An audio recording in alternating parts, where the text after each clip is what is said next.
FTK here with Melvin from After Hours Hypnotherapy. How are you doing today, Melvin? Oh, I'm doing great. How are you?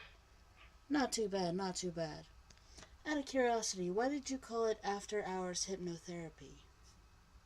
Well, I found that there was a real need um, for for therapy that was simply after hours, after normal business hours. My own experience, I used to be in medical school and had to work had to go to school from 8 a.m. to 5 p.m. every single day. You couldn't take time off. You would get dinged. You would potentially fail your course for taking a day off or for having to visit whoever you needed to visit. And I had to constantly fight for my own hypnotherapist's 6 o'clock and 7 o'clock spot. And he works an hour away, or 45 minutes or something like that. So when I came into practice, I realized that since I constantly had to compete for Paul's 6 and 7 o'clock, that means other people probably had to do the same thing. So I decided that I was going to be open, you know, to do extended hours. I mean, you can see me in the morning, but I'm not a morning person, and I run until 11 o'clock at night, and also on weekdays and weekends. So That's good that you're also thinking about not just your own situation, but also considering that, hey, other people go through this too. What inspired you to get into hypnotherapy? this, I don't think anybody really grows up and says, you know what, I want to be a hypnotist when I grow up. I was in medical school instead, and I already had an anxiety problem, and I was highly advised to go seek out hypnotherapy.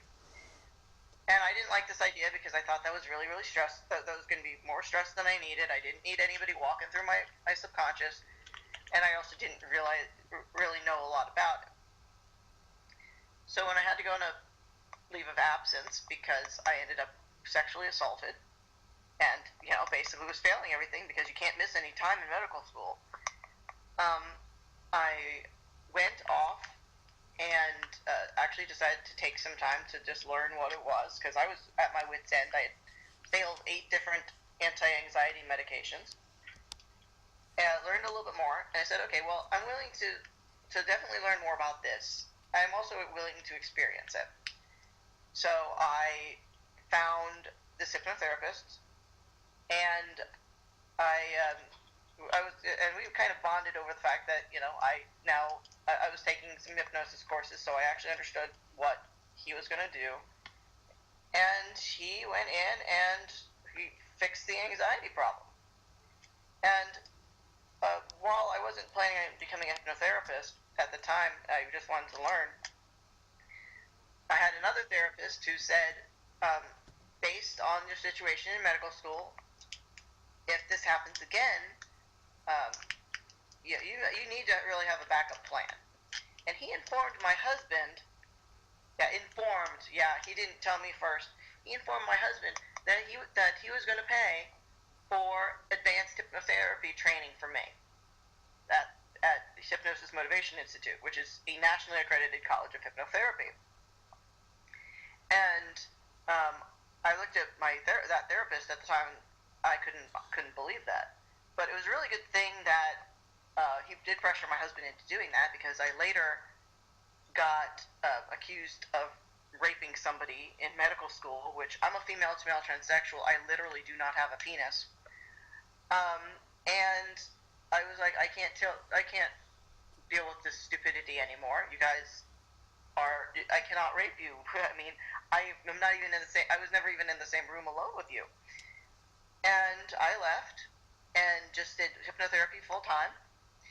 I graduated my school with honors, did my internship in record time, and it ended up being a really good thing. Oh wow, that's definitely impressive considering the you getting accused of rape and you also being sexually assaulted. Yeah, I literally, like I said, the rape thing. I literally do not have a penis. They couldn't. The witness and the witness and the alleged victim couldn't even agree on what my alleged penis looked like. Like they disagreed over whether I'm circumcised or not. They didn't even think that, oh, you don't actually have a penis. I don't have a penis.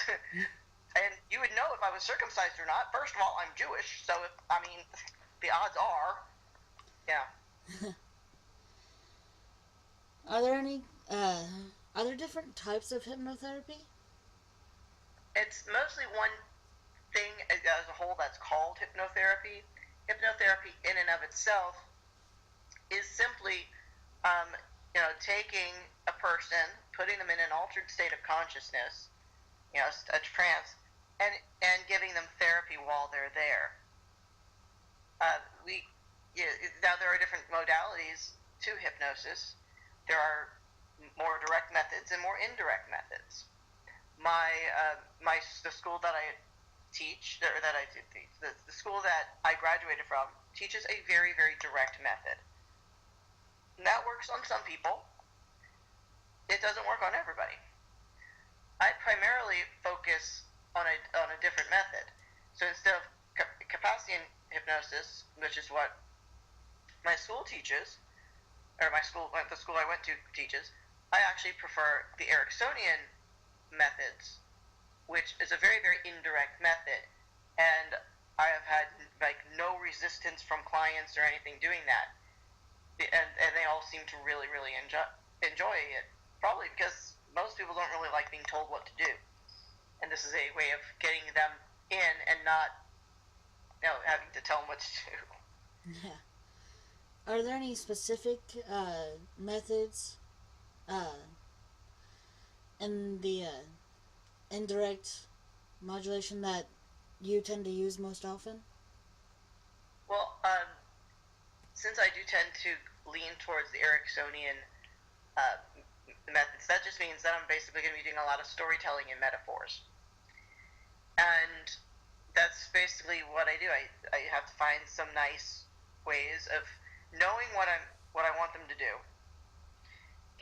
converting it to something that they're not going to fully recognize, and let them come up with it. They think they're coming up with it on their own. I'm really giving them those suggestions. There's also NLP, which has a lot of embedded commands that you're not necessarily going to always notice. I'm still working on that, which if anybody knows anything about the Ericksonians, you know that they're going to be doing a lot of NLP. I just don't. I currently do not feel like an expert in it, but I don't think anybody feels like an expert in NLP. So that's another method that's going. I just don't use it very frequently, but I will be that will be improving in the future. And just out of curiosity, on a side note, this hypnotherapy is in no way controlling a person, right? No, it tends to give more control than it takes. Um, you know, it really is a way. I mean, I cannot force you to do basically anything.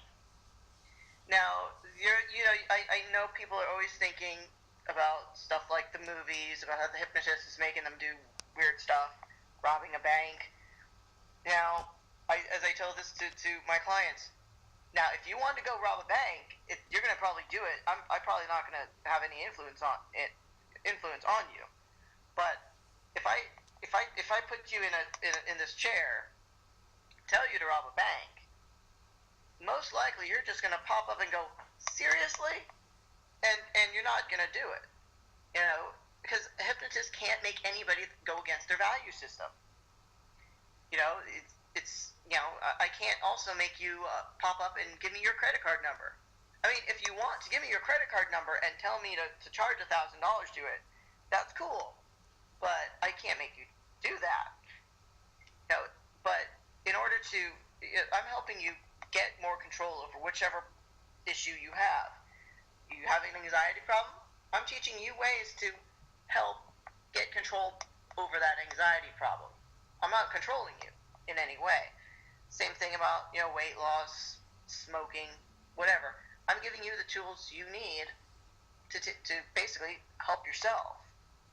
That's all this ends up being. It's very, very resource driven. At least done properly, it's resource driven. And internal resource driven. Separate you from everybody else? Well, actually, I'm one of the few hypnotherapists that does hypnosis in an LGBT friendly environment. And actually, I call it doing LGBT hypnosis. That's not really accurate because, it's not like LGBT people have a special form of hypnosis just for them. But I do um, when I'm doing some of the work, child work, for example.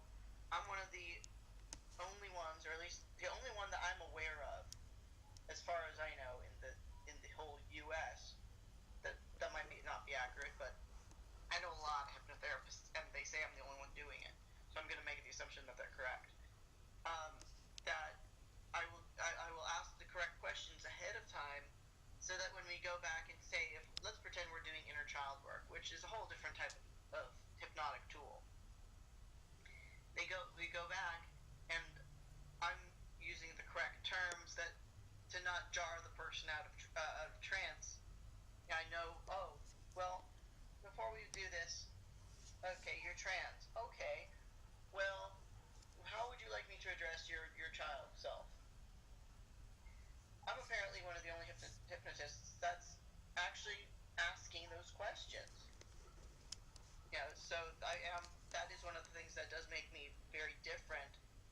As and I'm also one of the few that's doing virtual.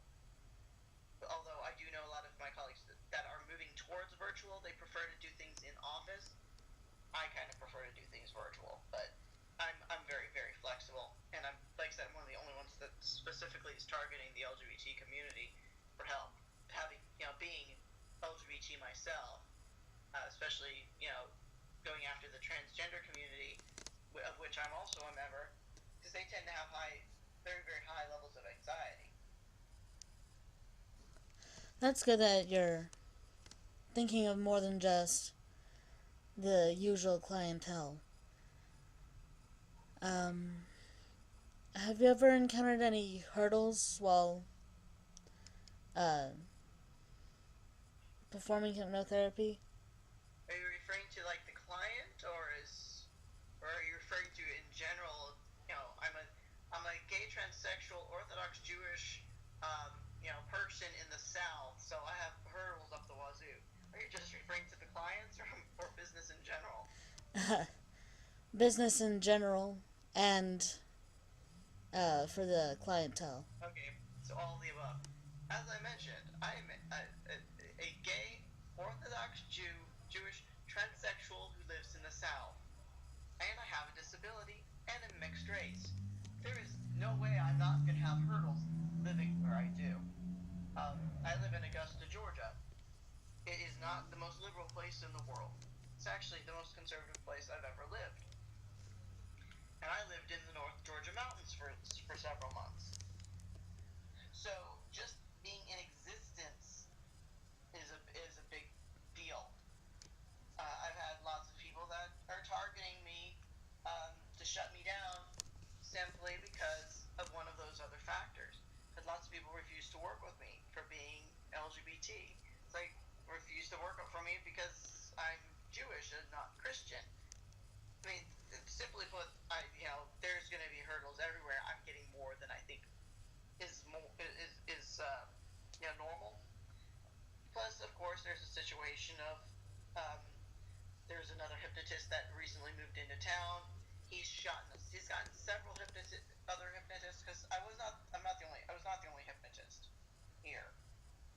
But he's sending out cease and desist letters because he thinks he's better than everybody. And he did that to me, and I basically am kind of telling him to go away. He's caused a lot of problems. So I'm even having some problems with the other hypnotists because, it is what it is. Apparently there can be only one because he thinks he's the Highlander or something. Now, as far as the clients go, trying to get clients especially if you're. I'm a direct pay clinician. I cannot take insurance, um, and people are also scared of the hypnotist. You know, I don't go out and watch some of these movies that people watch about evil hypnotists. Okay, I have not watched Get Out. It'll be a while before I watch Get Out. I've got other things to worry about. But people are coming in with strange fears. Sometimes I don't understand where they're coming from, but I try. I try to keep up with whatever the latest fears are.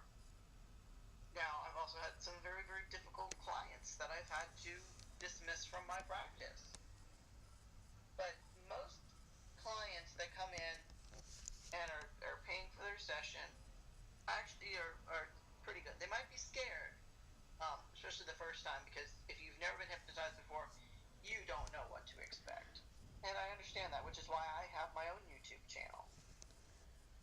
But the hurdles with the clients is mostly that I have to beat their fear in order to let them have a good job, or do a good job on them. So that's the closest I can come up with. It makes sense. Now, aside from your website and you said YouTube, is there any other social media that people can find you on? I think at this point I may in fact be on most things. Facebook, After Hours Hypnotherapy, Twitter. In that case, it's basically my name, Mel. So MELS. That's for my middle name. Marsh, MARSH. So that's my Twitter. I'm available on LinkedIn if that's what you like. Um, those are my main things. I'm also on Google Plus, but I don't think anybody actually uses Google Plus. So I have my own. I have my blog on WordPress, etc. But that's going through the practice's website, which is www.afterhourshypnotherapy.com. So I'm very easy. I'm very easy to find when anybody wants to search for me. All they have to do is search for my name or the name of the practice. I'm everywhere. That actually makes it a lot easier to find you, keeping it simple and sweet. Worse. Yep. Is there anything else we want to add about the after hours hypnotherapy? Well, if anybody wants to get a free consult, I'm doing a 30-minute free consultation. You can book on the website. Alright, you heard it here first, people. 30-minute free consultation. Um.